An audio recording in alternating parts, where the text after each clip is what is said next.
দর্শক আমরা দেখতে পাচ্ছি সেনা কর্মকর্তা জিয়াউল আহসানকে কিন্তু আন্তর্জাতিক অপরাধ ট্রাইব্যুনাল থেকে প্রিজন ভ্যানের ভিতরে কিন্তু ওঠানো হচ্ছে।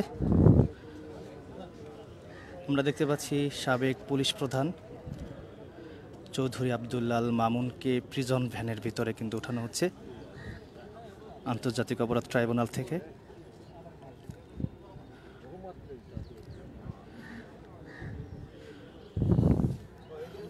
দর্শক এই মুহূর্তে আছি আন্তর্জাতিক অপরাধ ট্রাইব্যুনাল থেকে লাইভে সরাসরি যুক্ত হয়েছে, আপনাদেরকে দেখানোর চেষ্টা করছি। একটি প্রিজন ভ্যানে কিন্তু দুজনকে উঠানো হয়েছে, সাবেক পুলিশ প্রধান চৌধুরী আবদুল্লাল মামুন এবং সাবেক সেনা কর্মকর্তা জিয়াউল আহসান।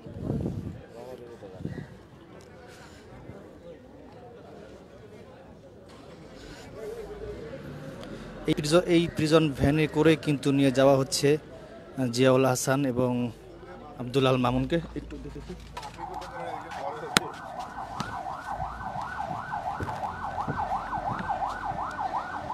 দর্শক দেখতে পাচ্ছেন, এই প্রিজন ভ্যানে করে কিন্তু সাবেক পুলিশ প্রধান চৌধুরী আবদুল্লাল মামুন এবং সাবেক সেনা কর্মকর্তা জিয়াউল আহসানকে কিন্তু নিয়ে যাওয়া হচ্ছে আন্তর্জাতিক অপরাধ ট্রাইব্যুনাল থেকে।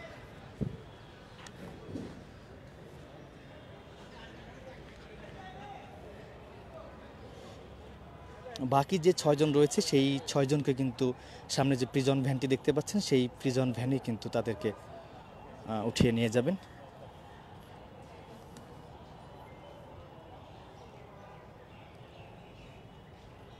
প্রিজন ভ্যানটি কিন্তু আন্তর্জাতিক অপরাধ ট্রাইব্যুনাল অর্থাৎ যেখানে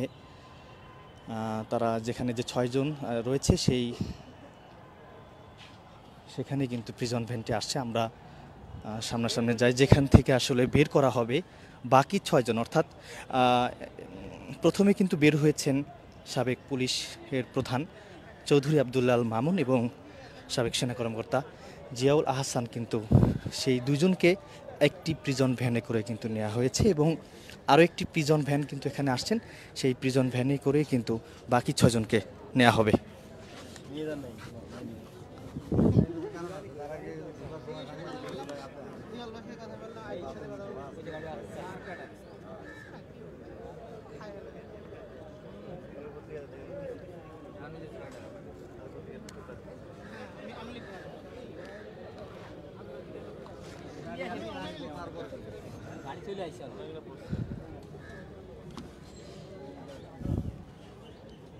দর্শক আরও একটি প্রিজন ভ্যান কিন্তু আন্তর্জাতিক অপরাধ ট্রাইব্যুনাল অর্থাৎ যে ভবনে রয়েছে সেখান থেকে সেই 6 জন, বাকি 6 জন তাদেরকে একটি প্রিজন ভ্যানে উঠাবে।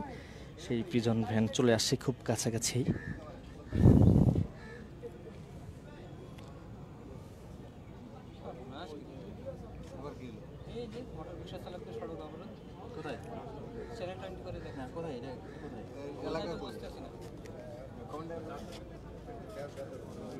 অবরোধ করলেও কাম হবে না, খেলারা হলো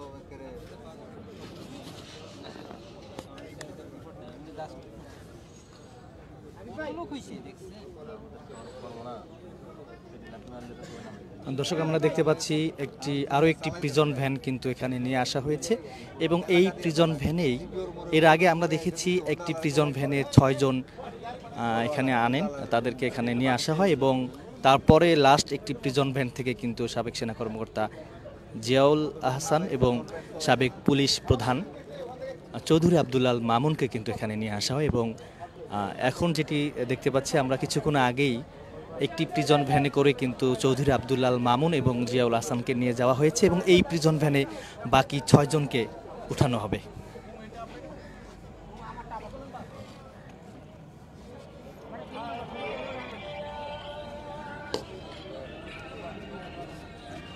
গণহত্যার অভিযোগেই কিন্তু এই সাবেক পুলিশ প্রধান সহ মোট 8 জনকে কিন্তু আন্তর্জাতিক অপরাধ ট্রাইব্যুনালে কিন্তু আনা হয়েছে।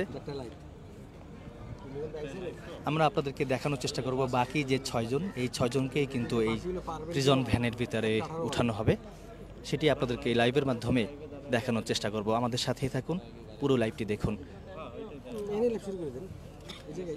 দর্শক কমেন্ট করতে পারেন যে গণহত্যার অভিযোগে এই সাবেক পুলিশ প্রধান সহ 8 জনকে আন্তর্জাতিক অপরাধ ট্রাইব্যুনালে আনা হয়েছে।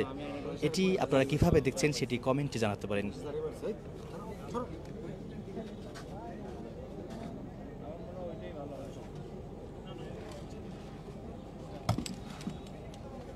কিছুক্ষণের মধ্যেই বাকি 6 জনকে কিন্তু এই প্রিজন ভ্যানে ওঠানো হবে।